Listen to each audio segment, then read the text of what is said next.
শনিবার মধ্যরাতে দেশে আসে লেবাননে ইসরায়েলের ড্রোন হামলায় নিহত দুই বাংলাদেশি শফিকুল ইসলাম এবং নাহিদুল ইসলাম নাহিদের মরদেহ। সরকারের পক্ষ থেকে এ সময় উপস্থিত ছিলেন পররাষ্ট্র প্রতিমন্ত্রী শামা ওবায়েদ।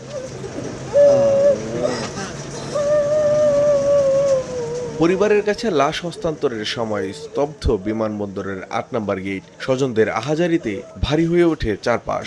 আমার দুটো মেয়ে রয়েছে, তাদের কি করে দেখবো, কি করে কি করবো আমি বলেন। আমার একটা ছেলেদের, আমি এই মানুষ, আমি কনে কি করবো। বাপ মা দুইজন হচ্ছে গার্মেন্টস করতো, মানে ঋণ ত্যাগ করি। ছেলের আশা বা সংসার আশা ছিল যে বিদেশটা কামাই করি কোনো কিছু একটা ভবিষ্যৎ একটা পারবে, সে আশা পূর্ণ আর হলো না। কাজ একবারে দুনিয়া ছেড়ে চলে গেল।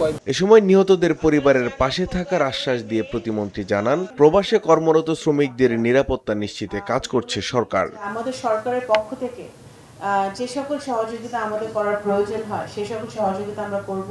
এই দুটো পরিবারের পাশে আমরা আছি, সব সময় থাকবো। যে অবস্থায় আছেন আমাদের নাগরিকদের যেন নিরাপদে থাকে এবং কোনো বিপদে যদি তারা পড়ে যায় তাদেরকে যেন আমরা ফিরিয়ে আনতে পারি, তাদের সকল সহযোগিতা আমরা করতে পারি, সেটাই আমাদের ১ নম্বর প্রায়োরিটি। মধ্যপ্রাচ্য যুদ্ধে এ পর্যন্ত ১০ বাংলাদেশের মৃত্যু হয়েছে। এ নিয়ে দেশে এলো ৭ জনের মরদেহ। বাকিদেরও পর্যায়ক্রমে ফিরিয়ে আনার কার্যক্রম চলছে বলেও জানান পররাষ্ট্র প্রতিমন্ত্রী। সরকারের সহযোগিতায়। মানিক মোহাম্মদ ওমর, সময় সংবাদ, ঢাকা।